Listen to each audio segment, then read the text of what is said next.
우리 하나님의 말씀 같이 보겠습니다. 시편 40편 1절부터 4절까지 말씀입니다. 우리 화면에 나옵니다. 1절부터 4절 한 절씩 교독하도록 하겠습니다. 내가 여호와를 기다리고 기다렸더니 귀를 기울이사 나의 부르짖음을 들으셨도다. 나를 기가 막힐 웅덩이와 내 발을 반석 위에 두사 내 걸음을 견고하게 하셨도다. 새 노래 곧 우리 하나님께 올릴 찬송을 내 입에 두셨으니 많은 사람이 보고 두려워하여 여호와를 의지하리로다. 의지하고 교만한 자와 거짓에 치우치는 자를 돌아보지 아니하는 자는 복이 있도다. 아멘. 고난이 찾아올 때라는 제목으로 말씀을 나누겠습니다.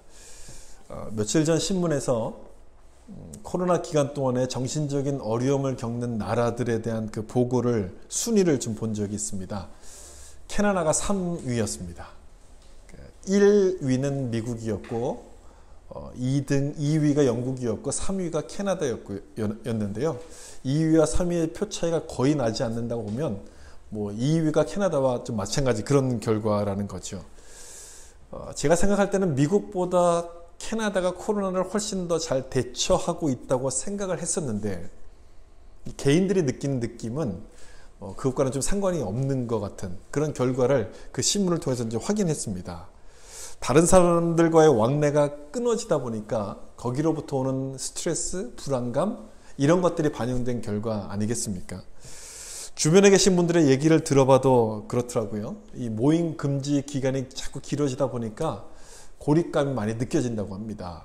그리고 뭔가를 앞으로 어떻게 살아가야 될 것인가에 대한 그런 불안감도 생기고 스트레스도 생기면서 무기력해진다는 얘기를 많이 듣게 됩니다. 그나마 좀 위로가 되는 것은 나 혼자 겪는 그런 어려움이 아니라 우리 모두가 다 같이 겪는 어쩔 수 없는 어려움이라는 것이죠. 그걸 생각하면 조금이나마 좀 위로가 되는 것 같죠. 사실 지금 상황이 우리를 힘들게 하는 것은 맞지만 한편으로 보면 믿음을 훈련하는 기회라고 생각되기도 합니다. 내가 할 수 있는 게 없다는 얘기는 여러분 영적인 의미에서 보면 어떤 뜻이겠습니까? 하나님께서 하실 것을 기다려야 된다는 그런 뜻 아니겠습니까? 그렇게 보면 지금 이 시간은 믿음을 훈련하는 시간입니다. 어제 보았던 크리스찬 신문에서는요, 이런 또 결과가 있더라고요. 이번 코로나 팬데믹 기간 동안에 미국 사람들의 28%가 믿음이 더 강해지는, 믿음이 더 강화되는 그런 시간이었다라고 답한 그런 결과도 있습니다. 그러니까 믿음을 훈련하는 시간이 된다는 거죠. 집에만 있는 게 힘들다고 느껴질 때 여러분 그렇게 한번 생각해 보시면 좋겠어요. 힘들다는 생각 대신에 믿음을 훈련하라고 주시는 시간이구나 이렇게 생각한다면 스트레스가 아닌 감사의 시간이 될 거라고 생각합니다. 오늘 읽은 이 본문 시편 40편을 기록한 다윗이 바로 그런 사람이었습니다. 그렇게 했습니다. 우리처럼 불안과 염려의 시간을 보냈지만 믿음으로 다윗은 그것을 극복해냅니다. 이 시편 40편은 믿음으로 고난을 극복했던 다윗의 찬송시이죠. 우리가 아는 것처럼 이 다윗은 이스라엘의 왕이었지만 그 영광스러운 자리에 올라가기까지에는 많은 어려움들이 있었습니다. 오늘 본문 2절에서 설명하고 있는 것처럼요. 2절을 보시면 나를 기가 막힐 웅덩이와 수렁에서 끌어올리시고 이렇게 지금 기록하지 않습니까? 이 말씀이 이 표현이 시적인 표현이라는 것을 감안하고 보더라도 얼마나 다윗이 어려움을 겪었는지가 느껴지는 그런 고백이죠. 이 말대로 다윗은 사울의 미움을 받아서 황무지로 도망을 갑니다. 광야의 굴 속에 숨기도 하고요. 때로는 더 이상 숨을 곳이 없어가지고 원수였던 블레셋에게 망명하기도 합니다. 이런 자신의 그 기가 막힌 처지를 가리켜서 지금 이렇게 표현하는 겁니다. 기가 막힌 웅덩이와 수렁 이렇게 표현해요. 여러분 수렁이란 단어, 수렁은 어떤 것입니까? 한번 빠지면 헤어나올 수 없는 것 아닙니까? 나오려고 하면 할수록 더 깊이 빠지게 되는 것이 수렁인데 다윗이 처한 처지가 얼마나 힘들었으면 이런 수렁이란 단어를 가지고 표현을 했겠습니까? 그렇지만 다윗은 포기하지 않죠. 지금 2절이 말씀하려고 하는 것은 수렁에 빠졌다는 것이 아니고 거기서부터 끌어올리셨다는 부분을 말씀하려는 겁니다. 끌어올리시고를 강조하는 거예요. 이 부분이 참 중요한 부분이죠. 우리도 살다 보면 고난이란 수렁에 빠질 때가 있지 않습니까? 뭐 크기는 다를 수가 있고 또 모양은 다를 수가 있지만 우리 모두가 다 고난을 경험하면서 삽니다. 사업이 잘 되면 또 건강에 문제가 생길 때도 있고요. 또 혹은 자녀들이 문제를 일으킬 때도 있지 않습니까? 우리가 기억을 하지 못할 뿐이지 우리 인생은 가만 보면 고난의 연속입니다. 잠깐이라도 평안할 때가 거의 없습니다. 그렇지 않습니까, 여러분? 따라서 중요한 것은 고난이 있느냐 없느냐 하는 부분이 아니라 그 고난을 어떻게 우리가 대할 것인가 하는 이 부분이 참 중요한 거예요. 똑같은 고난을 만나지만 어떤 사람은 거기에 빠져서 허우적거리기도 하고 또 어떤 사람은 그걸 극복해내고 승리하는 사람이 있습니다. 그 고난을 어떻게 대하는가 그 태도가 다르기 때문에 그런 것이죠. 오늘 본문을 통해서 바로 그 부분을 좀 생각해 보려고 하는데 코로나로 지쳐있는 여러분들에게 위로가 되는 또 권면이 되는 그런 말씀이 되기를 바랍니다. 이 다윗이 깊은 수렁에 빠졌다고 여기서 말씀하고 있는데 고백하는데 이것을 극복하고 승리했던 비결은 그 1절 말씀에서 표현하고 있는 것처럼 하나님을 기다렸기 때문에 그렇습니다. 첫 번째 나오는 내용이 바로 이 부분인데요. 고난이 올 때 우리가 해야 될 일이 뭐냐? 하나님의 뜻을 확인하고서 기다려야 된다는 것이죠. 1절에 여호와를 기다리고 기다렸더니 이렇게 반복해서 표현합니다. 기다렸다는 말씀을 반복합니다. 반복한다는 것은 강조하는 것 아니겠습니까? 기다림을 강조하는데 왜 강조하겠습니까? 기다리라는 얘기를. 고난을 해결할 방법이 나에게 없기 때문에 기다릴 것을 강조하는 것이죠. 만약 나에게 그 방법이 있다면 기다릴 필요가 뭐가 있습니까? 그냥 내가 하면 되죠. 근데 나에게 그 방법이 없어요. 나에게는 없고 그 방법이 하나님께 있다면 기다려야만 되는 것이죠. 그래서 이 기다릴 것을 반복해서 말씀하는데 여기서 우리는 고난이 찾아올 때 우리가 가져야 될 가장 중요한 태도 하나를 배우게 됩니다. 그게 뭐냐? 기다려야 된다는 거예요. 기다려야 된다. 누굴 기다립니까? 하나님을 기다려야 된다는 것이죠. 여호와를 기다리고 나를 도와줄 사람을 기다리는 것이 아니라 하나님을 기다려야 된다는 말씀입니다. 성경에서는 이것을 가리켜서 믿음이라고 부릅니다. 믿음은 하나님을 기다리는 것이 믿음입니다.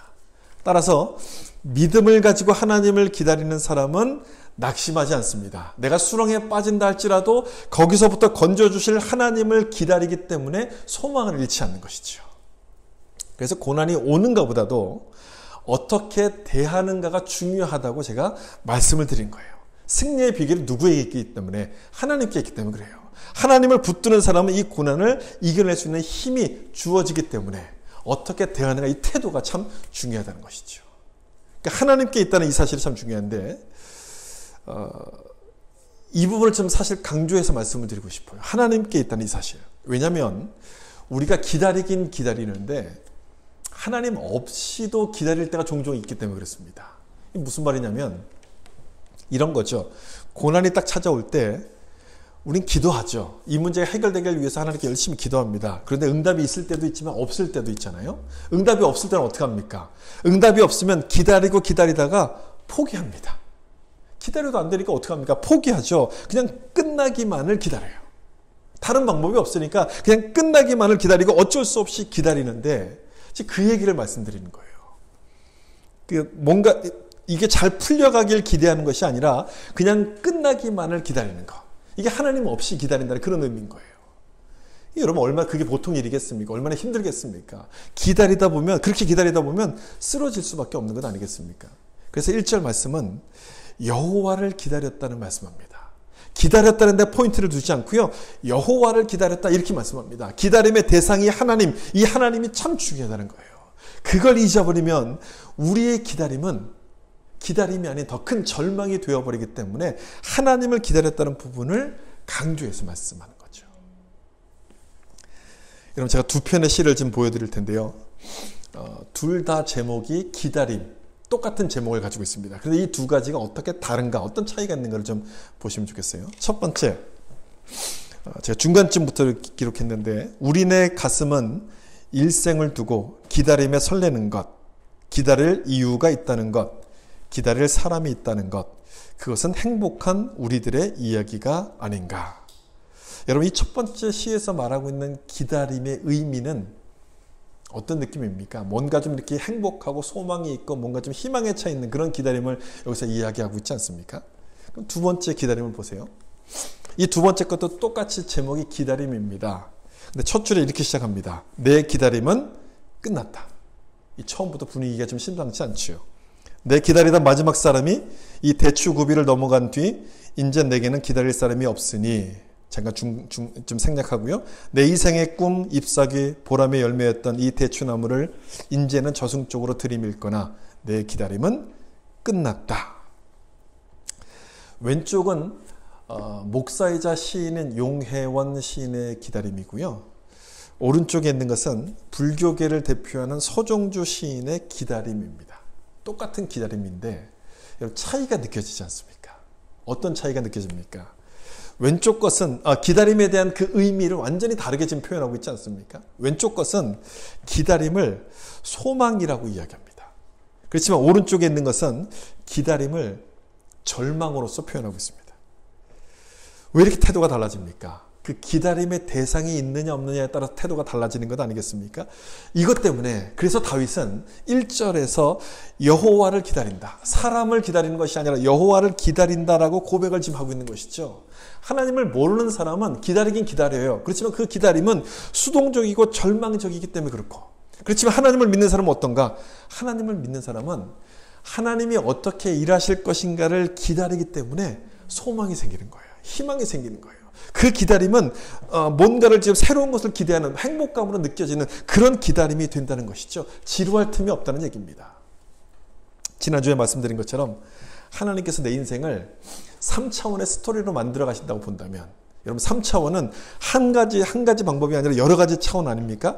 그렇게 3차원의 스토리로 만들어 가신다고 기대한다면 기다리는 것이 지루할 틈이 없어지는 겁니다. 다시 1절을 좀 보실까요?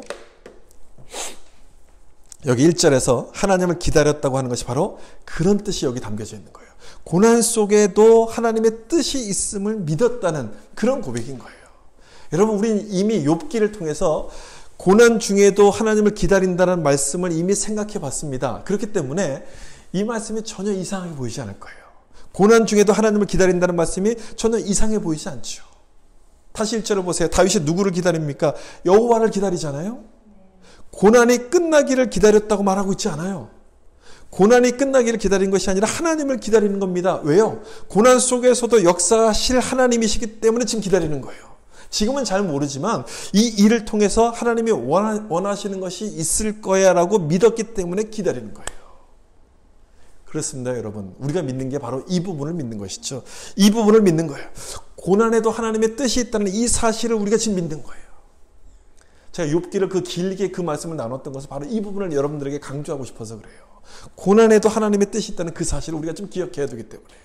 지금은 잘 모르지만 시간이 지나고 나면은 우리에게 알게 하실 것을 우리가 믿어야 되는 겁니다. 그렇게 믿는다면 우리의 기다림은 절망이 아닌 소망이 되기 때문에 그렇다는 것이죠. 가끔 이런 말을 하시는 분들이 계세요. 왜 이런 고난을 주셔서 힘들게 하는지 모르겠습니다. 힘든 일을 만나다 보면 그렇게 생각할 수가 있지요. 충분히 그렇게 생각할 수 있습니다. 얼마나 또 힘들면 그런 말씀을 좀 이렇게 하시겠습니까? 충분히 그 마음을 이해합니다. 하지만 이것도 좀 생각을 해보셔야 될 것 같아요. 그 말 속에는 고난이 불필요한 것이라는 뜻이 담겨져 있다는 거예요.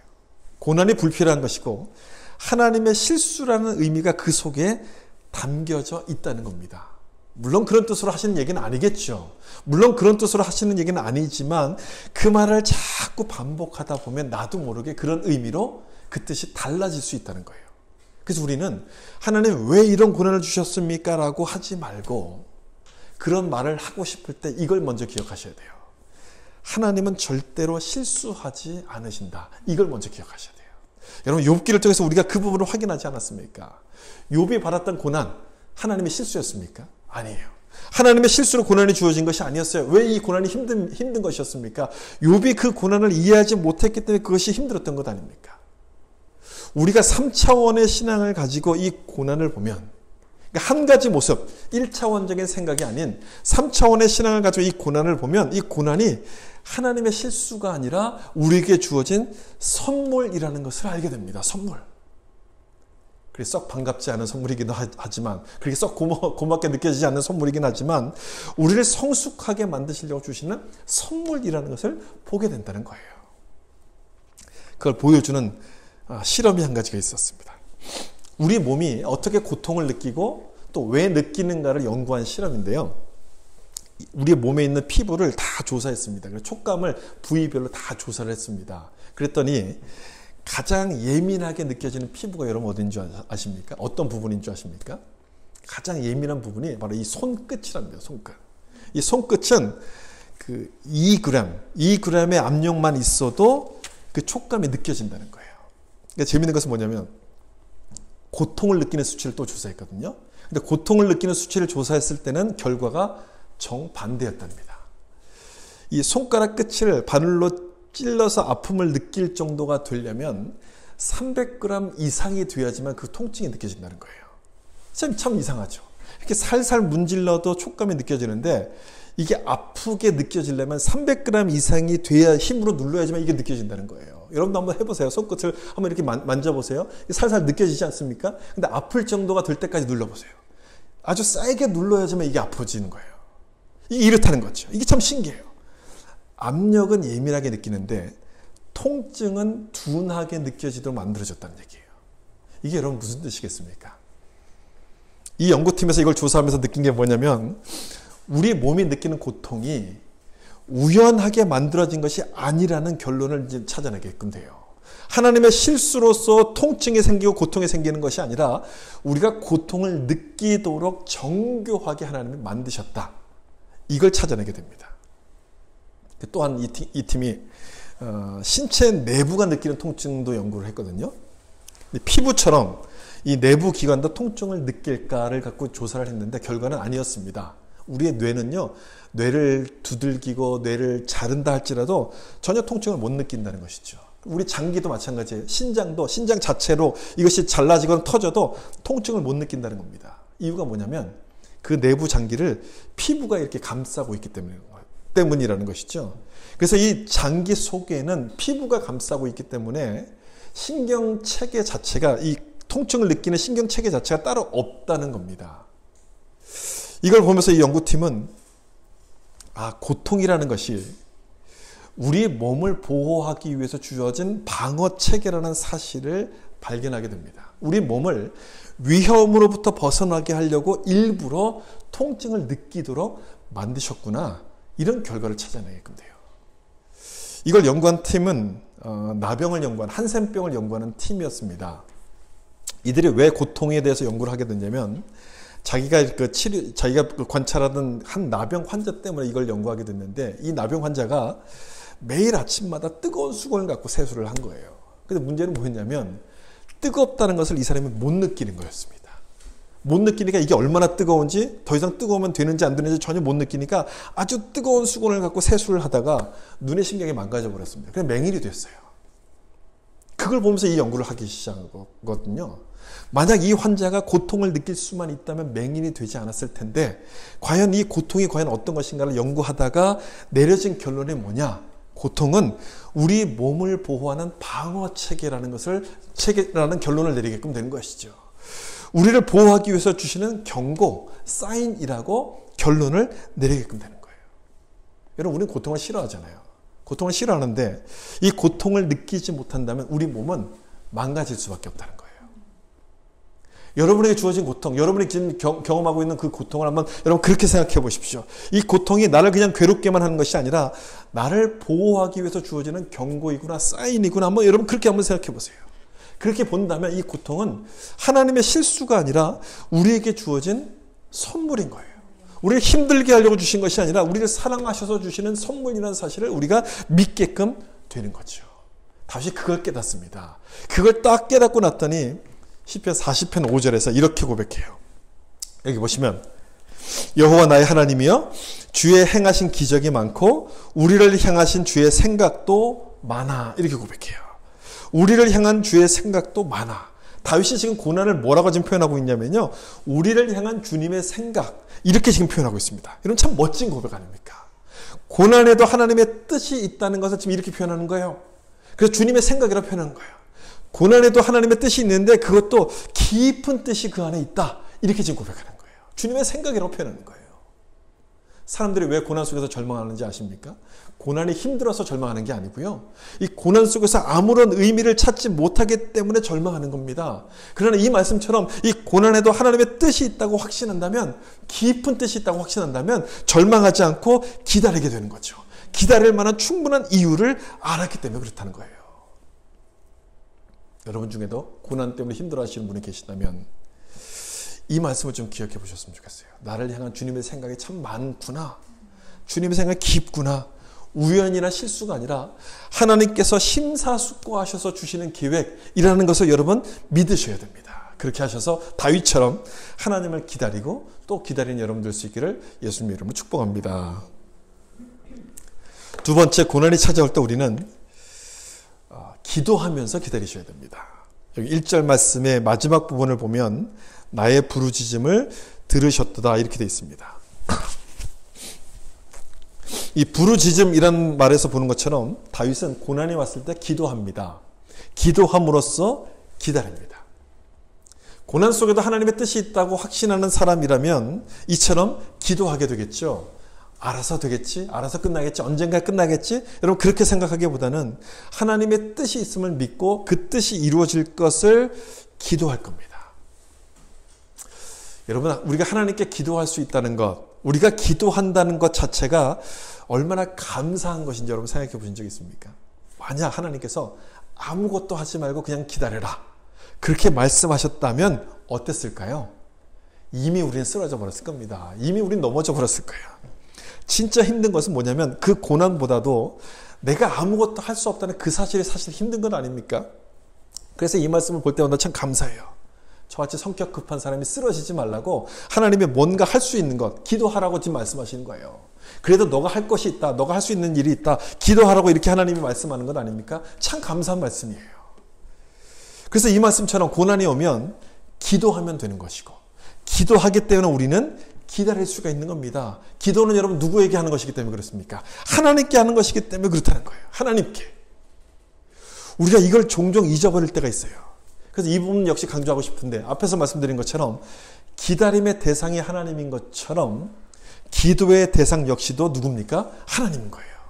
허공에다 대고 그냥 하는 것이 아니고요. 그냥 뿌연, 내가 잘 알지 못하는 그런 누군가에게 하는 것이 아니라 하나님께 기도하는 것이고, 그 하나님은 과연 어떤 분이냐? 1절에서 말씀하고 있는 것처럼 귀를 기울여 나의 부르짖음을 들으시는 하나님인 거예요. 들으시는 하나님, 여러분 이게 참 중요한 거예요. 하나님은 우리가 기도하면 들으시는 분인 거예요. 여러분 믿으십니까? 들으시기 때문에 우리가 기도하는 것 아닙니까? 고난이 찾아와서 내가 막 괴로울 때 하나님 이 문제 때문에 내가 죽겠습니다. 하나님 날 좀 도와주세요. 쓰러질 것 같습니다. 라고 기도하면 하나님이 그 소리를 들으시는 거예요. 그래서 우리가 기도하는 거죠. 여러분. 기도하기 때문에 우리가 견딜 수 있는 거예요. 야고보서에도 보면, 야고보서 5장 13절 말씀을 보면 너희 중에 고난당하는 자가 있느냐? 저는 기도할 것이요. 이렇게 말씀합니다. 뭘 하라고 합니까? 기도하라고 돼 있어. 기도하라. 하나님이 안 들으시는 분이라면, 듣지 않으시는 분이라면 기도하라고 하실 이유가 없죠. 하나님이 기도하면 들으시기 때문에 기도하라 이렇게 말씀하는 거예요. 어떤 상황에서요? 고난을 당할 때, 고난 당할 때. 여러분 이 말씀을 잘 생각해 보세요. 이 말씀을 잘 정리하면 굉장히 중요한 메시지가 이 안에 들어있어요. 고난이 무슨 사인이 된다는 뜻입니까? 고난은 뭐하라는 사인, 기도하라는 사인이 된다는 얘기예요. 이 말씀의 의미는 그거야. 고난은 기도하라는 사인이다. 이런 뜻의 말씀이에요. 쉬지 말고 기도하라고 성경이 이야기하지만 우리가 특별히 기도해야 될 때가 있는데, 그때는 언제냐? 고난이 찾아올 때 기도해야 된다는 거예요. 그때는, 고난이 찾아올 때는 우리에게 하나님의 더 큰 은혜, 더 특별한 은혜가 필요하기 때문에 그때만큼 더 열심히 특별하게 기도해야 된다고 지금 여기서 말씀하고 있는 거예요. 고난은 기도하라는 사인을 우리에게 주시는 거예요. 가끔 저를 놀라게 하시는 분이 있어요. 고난을 당해서 힘들다고 이야기했는데 전혀 기도하지 않는 분들이에요. 이분들을 보면 깜짝 놀래요.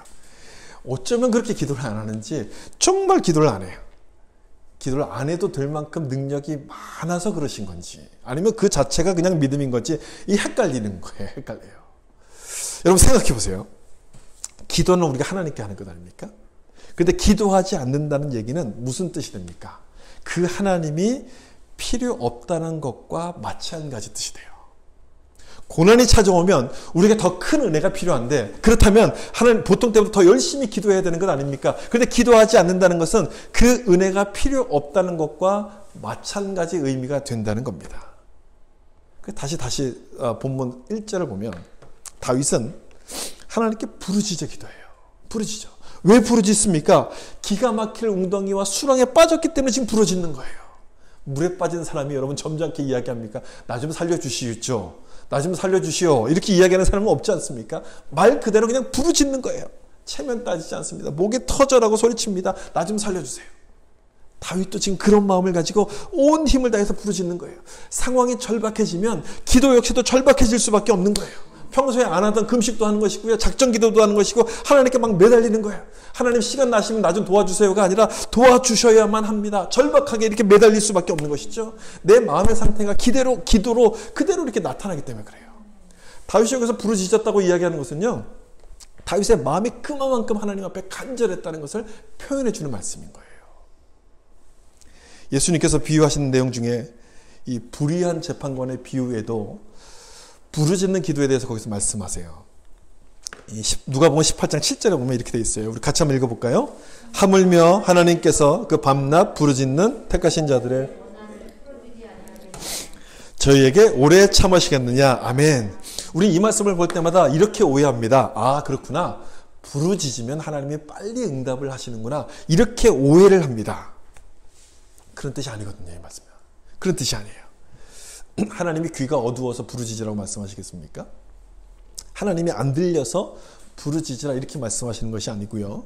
제가 조금 전에 설명드린 것처럼 기도에는 우리의 마음 상태가 그대로 담겨져 있기 때문에 그렇다는 얘기예요. 따라서 부르짖는 기도라는 의미는 우리의 절박한 마음을 표현한다는 그런 뜻인 거예요. 하나님을 향한 간절함. 하나님이 아니면 안 됩니다. 하나님이 하시지 않으면 안 된다는 그 간절함 때문에 하나님이 그걸 들으시고 응답하시는 거예요. 그래서 부르짖는 기도라는 것은요, 소리 지른다는 얘기도 있지만 아무 소리 안 내고도 부르짖을 수도 있어요. 사무엘의 어머니였던 한나, 아무 소리 안 냈어요. 그런데 부르짖는 기도 아닙니까? 그렇게 표현할 수 있다는 것이죠. 우리의 마음을 담아서 드리는 기도였기 때문에 그렇다는 거예요. 여러분, 이런 생각 해보신 적 있습니까? 우리가 가장 솔직하게 기도할 때가 언제일까? 이런 생각 해보신 적 있어요? 언제일까요? 우리가 가장 솔직하게 기도할 때. 내가 정말 솔직하게 기도할 때가 언제일까? 여러분 한번 가만 생각해 보세요. 언제였을까?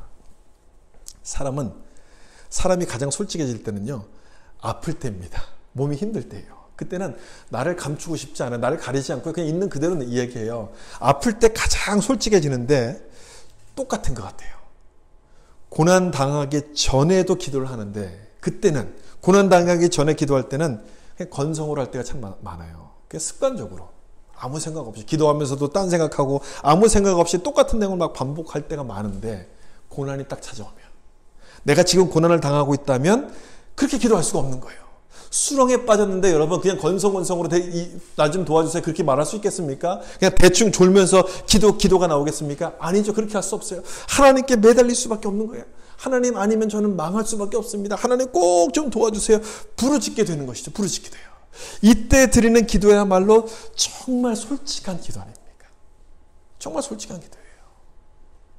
여러분, 고난의 이유를 그렇게 한번 생각해 보세요. 왜 나에게 고난이 찾아올까라고 질문을 드릴 때마다 그 고난의 이유를 그렇게 한번 생각해 보세요. 내가 미워서 고난을 주시는 게 아니라 마음을 다해서 하나님을 찾고 구하는 모습을 회복하라고 그렇게 하시는구나.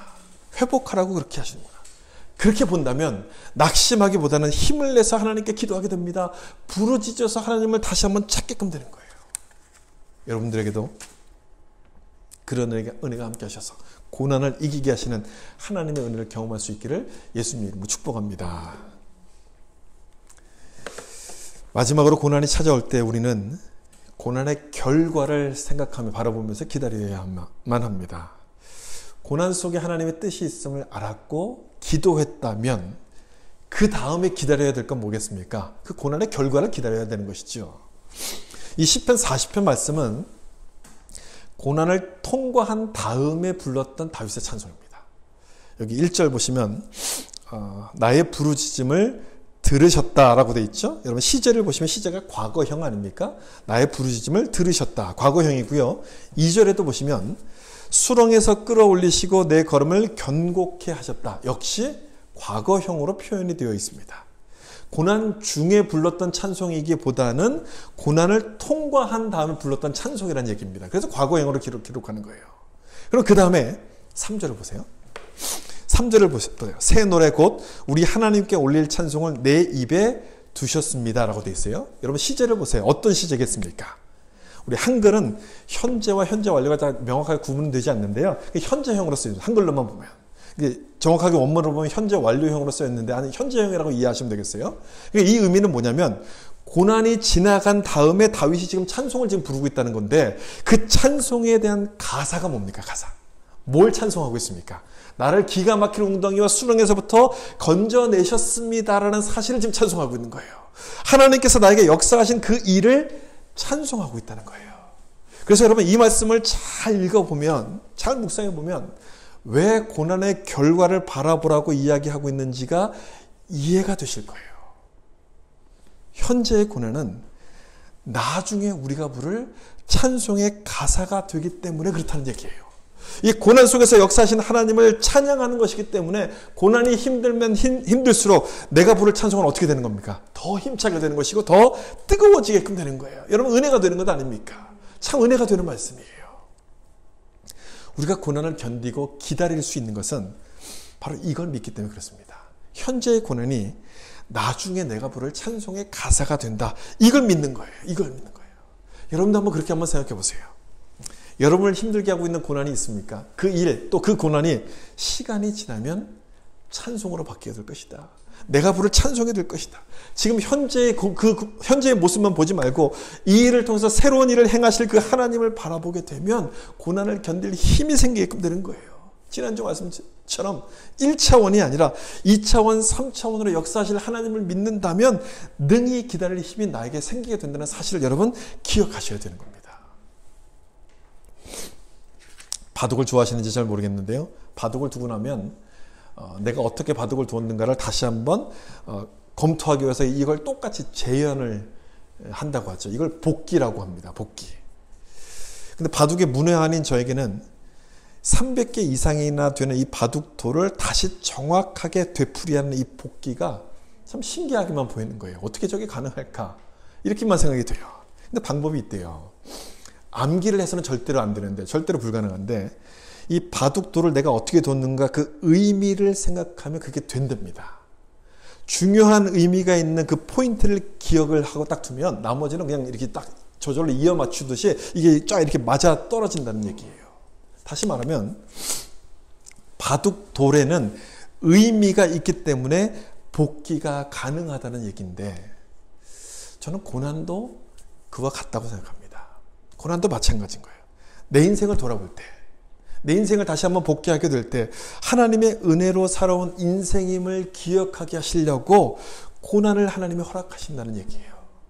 의미 있는 바둑돌만이 기억에 남는 것처럼 내 인생도 의미 있는 인생으로 남도록 기억하라고 고난을 통해서 그 의미를 우리 인생 가운데 이렇게 부여하신다는 그 말인 겁니다. 그것 때문에 다윗은 자기 인생을 돌아보면서 자기 인생을 복귀하면서 그 고난을 가사로 삼아서 시편 40편 말씀을 기록하고 있는 것 아니겠습니까? 저는 우리에게도 하나님께서 똑같이 행하신다고 생각합니다. 똑같이 그렇게 하신다고 저는 믿어요. 내 인생을 복귀하게 될 때 하나님의 은혜를 깊이 느끼고 그 은혜를 찬송하게 하라고 하나님이 우리 가운데 고난을 허락하시는 거예요. 여러분에게 고난이 찾아온 것은 바로 그겁니다. 내 인생을 더 의미 있게 만드시려고 여러분 인생 가운데 고난을 허락하시는 거예요. 여러분 그렇게 본다면 이 고난은 고통이 아닌 하나님의 선물이 되는 것 아니겠습니까? 우리를 사랑하시기에 주시는 아주 섬세한 하나님이 깊이 생각한 선물이라는 사실을 여러분 믿으셔야만 되는 겁니다. 그걸 믿으셔서 여러분에게 찾아오는 고난을 믿음으로 이겨내시고 또 코로나로 힘든 이 모든 시간들을 견뎌낼 수 있는 자들이 될 수 있기를 예수님의 이름으로 축원합니다. 기도하겠습니다.